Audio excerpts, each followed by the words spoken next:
জাতীয় ঐকমত্য কমিশনের দ্বিতীয় দফায় নবম দিনের মতো সংলাপ চলছে। রাজধানীর ফরেন সার্ভিস একাডেমিতে এই বৈঠকে আজ বিএনপি, জামায়াতে ইসলামী ও এনসিপি সহ অন্তত ৩০টি রাজনৈতিক দলের নেতারা অংশ নেন। দিনের এজেন্ডার মধ্যে রয়েছে রাষ্ট্রপতির ক্ষমা, বিচার বিভাগ পৃথকীকরণ ও জরুরি অবস্থা ঘোষণার মতো ইস্যু। সূচনা বক্তব্যে কমিশনের সহ সভাপতি আলী রিয়াজ বলেন, গত 53 বছরে রাষ্ট্র সংস্কারের বিষয়ে আলোচনার কোনো সুযোগ হয়নি। সংগ্রাম ও আত্মত্যাগের বিনিময়ে অবশেষে সেই সুযোগ তৈরি হয়েছে। তাই একে কাজে লাগিয়ে একটি কল্যাণমূলক রাষ্ট্র তৈরিতে সকল রাজনৈতিক দলকে ঐকমত্যে পৌঁছানোর আহ্বান জানান তিনি।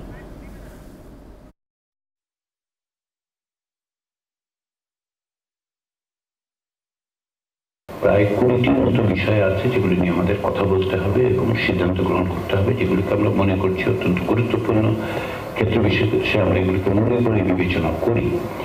তো আমরা প্রতিদিনই বিভিন্ন বিষয়ের প্রাথমিক আলোচনার জায়গাগুলো উপস্থাপন করছি। জাতীয় ঐকমত্য কমিশনের বৈঠকের খবর জানাতে ফরেন সার্ভিস একাডেমি থেকে যুক্ত আছেন সহকর্মী হেদায়েত সীমান্ত। রাষ্ট্রপতির ক্ষমা প্রদর্শন নিয়ে আজ আলোচনা হওয়ার কথা রয়েছে। রাজনৈতিক দলগুলো এ নিয়ে কি মত দিয়েছে?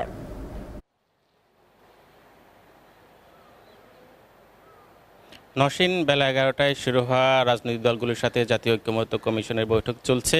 আজকে 3টি বিষয়ে আলোচনা বিষয় রাখা হয়েছে। একটি হচ্ছে রাষ্ট্রপতির ক্ষমা প্রদর্শন, আর একটি হচ্ছে বিচার বিভাগ পৃথকীকরণ এবং কি জরুরি অবস্থা ঘোষণায়। এই 3টি বিষয়ে আলোচনা চলছে। আপনি জানেন যে এই 3টি বিষয় একটি রাষ্ট্রের জন্য গুরুত্বপূর্ণ।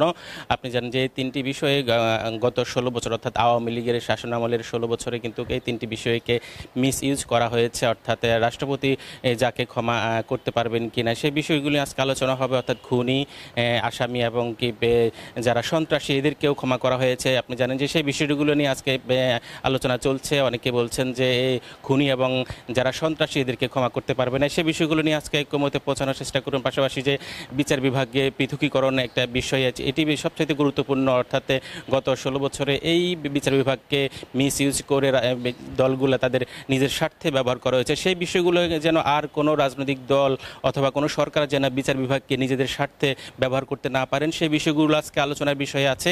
পাশাপাশি বিভাগীয় শহরগুলোতে হাইকোর্ট ডিভিশন চালুরও সেই বিধান রাখার জন্য সেই প্রস্তাবনা রয়েছে। সেই বিষয়গুলো নিয়ে রাজনৈতিক দলগুলো সবাই আলোচনা করবেন। আলোচনা শেষে হয়তো একটি ঐকমত্যে পৌঁছতে পারবেন বলে আমরা আশা করছি। পাশাপাশি জরুরি অবস্থা ঘোষণার বিষয়ে একটি আলোচনা হবে। আপনি জানেন যে এটাও গত 16 বছরের আওয়ামী লীগের শাসনামলে যে মানুষের বাক স্বাধীনতা হরণ এবং কি সেই মানুষের কথা বলা না পারা যে প্রতিবন্ধকতা তৈরি করা হচ্ছে। বিভিন্ন সময় আমরা দেখেছি জরুরি অবস্থা, যে কোনো সময় যে কোনো জায়গায় জরুরি অবস্থা জারি করা হয়েছে। সেই বিষয়গুলো যেন আর কেউ এইগুলোকে মিস ইউজ না করতে পারে, সেই বিষয়গুলো আজকে আলোচনায় হবে। পাশাপাশি আজকে শেষ পর্যন্ত এই 3টি বিষয়ে সবাই ঐকমত্যে পৌঁছতে পারবেন কিনা সেই বিষয়গুলো আমরা বিকেল নাগাদ পর্যন্ত জানতে পারবো। অর্থাৎ এই আলোচনার উপরে নির্ভর করবে জুলাই সনদ প্রণয়ন। নৌশুনে ছিল আমার কাছে ফরেন সার্ভিস একাডেমি থেকে সর্বশেষ। সীমান্ত, আপনাকে ধন্যবাদ।